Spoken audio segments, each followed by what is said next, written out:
ನಿನ್ನೆ ದಿವಸ ಸಂಜೆ ವೇಳೆಯಲ್ಲಿ ಬಂಟ್ವಾಲ್ ಪೊಲೀಸ್ ಸ್ಟೇಷನ್ ವ್ಯಾಪ್ತಿನಲ್ಲಿ ಒಂದು ಮರ್ಡರ್ ಆಗಿದೆ.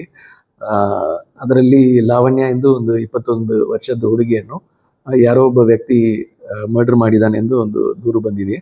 ಅದರ ನಿಟ್ಟಿನಲ್ಲಿ ಬಂಟ್ವಾಲ್ ಟೌನ್ ಪೊಲೀಸ್ ಸ್ಟೇಷನ್ನಲ್ಲಿ ಕ್ರೈಮ್ ನಂಬರ್ 95/26 ಅಂಡರ್ ಸೆಕ್ಷನ್ 78, 126 ಮತ್ತು 103 BNS ಪ್ರಕಾರ ಕೇಸ್ ದಾಖಲು ಮಾಡಿ ಕೊಲ್ಲಲಾಗಿದೆ.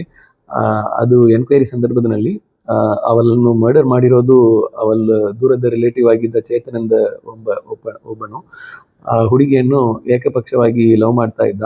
ಅವನೇ ಮರ್ಡರ್ ಮಾಡಿದ್ದಾನೆ, ತಲ್ವಾರನ್ನು ತಗೊಂಡು ಬಂದು ಎಂದು ಗೊತ್ತಾಗಿದೆ. ತದನಂತರ ಆರೋಪಿ ಪತ್ತೆ ಹಚ್ಚಲಿಕ್ಕೆ ವಿಶೇಷ ತಂಡಗಳನ್ನು ನೇಮಿಸಲಾಗಿದೆ. ಇವತ್ತಿನ ಬೆಳಗ್ಗೆ ಆರೋಪಿಯನ್ನು ಮ್ಯಾಂಗ್ಳೂರ್ನಲ್ಲಿ ಅವನನ್ನು ಸೆಕ್ಯೂರ್ ಮಾಡಿಕೊಳ್ಳಲಾಗಿದೆ. ತದನಂತರ ಅವನು ವಿಚಾರಣೆ ಮಾಡುವಾಗ ಅವನು ಇಲಿ ಪಾಶನ ತಗೊಂಡಿದ್ದಾಗ ಹೇಳಿರ್ತಾನೆ.